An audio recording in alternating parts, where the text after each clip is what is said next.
নয়ন ভাই, আপনার ভিডিও আমি বাংলাদেশ থেকে অনেক দেখছি, প্রচুর ভিডিও দেখছি ভাই। আপনার সাথে মেসেঞ্জারে কথা বলছি, আপনি দেশের থেকে বলছিলেন ভালো একটা কোম্পানিতে আসার লেগে ভাই। কিন্তু আমি দালালের কথা শুনি আর কোনো কিছু চেক করি নাই নয়ন ভাই। আমি দেশের থেকে সৌদি আরবে সাপ্লাই কোম্পানি 4 মাস ধরে হয়েছি নয়ন ভাই, আপনি আমার একটা ব্যবস্থা করেন। এরকম অসংখ্য মানুষ এই প্রবাসে এসে আমাকে এভাবে ফোন দেয়, কিন্তু আমি যে ভিডিও করে আপনাদেরকে বোঝানোর চেষ্টা করি যে ভাই একটা ভালো কোম্পানিতে আসেন, ডাইরেক্ট কোম্পানিতে আসেন, নিজে যাচাই বাছাই করেন, কই কোনো লাভই হয় না। 2 সেকেন্ড ভিডিও দেখেন, দেখে হেরে মেসেঞ্জারে ফোন দেন, ভাই এই কোম্পানির কথা বলছেন, ওই কোম্পানির লোক কি বাংলাদেশ থেকে নিতেছে নাকি? আমার ভিডিওতে শুধুমাত্র আমি আপনাদেরকে ইনফরমেশন দেওয়ার চেষ্টা করি, ভালো ভালো কোম্পানিগুলো তুলে ধরার চেষ্টা করি, সেগুলো আপনি আগে যাচাই বাছাই করবেন। এখানে আসার পরে যদি এরকম কান্নাকাটি করেন, তো ওই ভাই সেম কান্নাকাটি করছে আজকে আমার সাথে, আমি ওনার সাথে দেখা করলাম।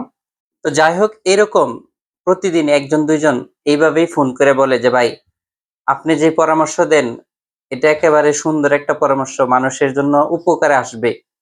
কিন্তু আসলে অনেকে উপকৃত হয়, অনেকে হয় না। এই ভিডিও দেখার পরে একটু মনে মনে ডিসিশন নেয় যে আমি এজেন্সিতে যাব, এজেন্সির সাথে কথা বলবো, আমাকে কোন ভিসা দিচ্ছে এইগুলো চেক করব। কিন্তু যখন এজেন্সি পর্যন্ত বা দালালের কাজ পর্যন্ত যায়, দালালের এই চাটুকদার কথাতে সে সবকিছু ভুলে যায়। এরকম ভুলে গেলে চলবে না ভাই। আপনি প্রবাসে আসতেছেন আপনার বাপের টাকা খরচ করে, এই টাকাটা যদি আপনি কষ্ট করে কামাইতেন তাহলে বুঝতেন যে প্রবাস কেমন জিনিস। আপনার বাপের ঘাম জড়ানো টাকা, 5 লক্ষ টাকা খরচ করে প্রবাসে আসতেছেন, অথচ আপনি নিজের কোনো দায় দায়িত্ব নাই।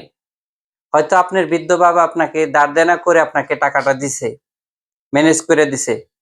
এলাকার একজন আত্মীয় অথবা এলাকার দালাল অথবা কোনো না কোনো এজেন্সির কাছ থেকে আপনি আসতেছেন। আপনি কতটুকু নিজে যাচাই করছিলেন আপনাকে কি কোম্পানিতে দেওয়া হচ্ছে? এটা কেউ করে না ভাই। বাংলাদেশ থেকে আসার পরেই বলে ওই এজেন্সি ভালো না, এজেন্সি থেকে কেউ আসবেন না, আমাকে ওরকম নামের দালালে ফাঁসাই দিচ্ছে, নানান অভিযোগ। আপনি এই অভিযোগগুলো দেশে থেকে শুরু করেন না কেন? তাহলে সে আপনার প্রবাস ভালো লাগবে। এরকম কান্নাকাটি আপনার প্রবাসে এসে করতে হবে না। যারা প্রবাসে আসতেছেন নতুন করে আসবেন, বিশেষ করে সৌদি আরব, শতভাগ নিশ্চিত হবেন কোম্পানি সৌদি আরবে আছে কিনা, কোম্পানির ভিসা দিচ্ছে কিনা।